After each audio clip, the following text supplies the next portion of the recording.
Welcome to the Slop Farm. Enjoy the video. I will show 3 clear methods to remove programs on a Mac. Use Launchpad for simple App Store apps and delete them quickly. Use Finder for most other apps by moving them to the trash. Use a dedicated uninstaller for complex or vendor-supplied software to remove all components.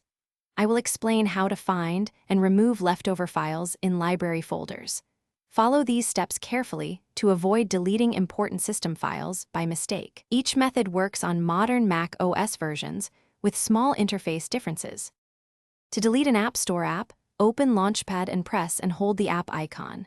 When icons jiggle, click the X and confirm to remove the app immediately. For other apps, open Finder and select Applications from the sidebar. Drag the app to the trash or right-click and choose Move to Trash.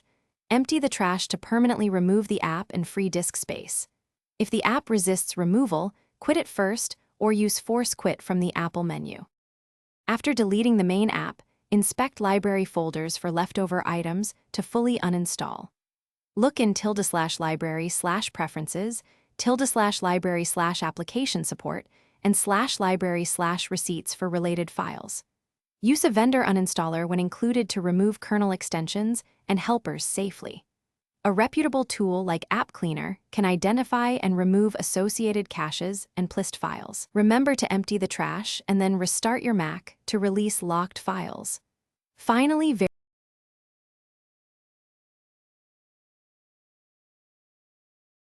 Thanks for watching. Consider subscribing if we helped you today.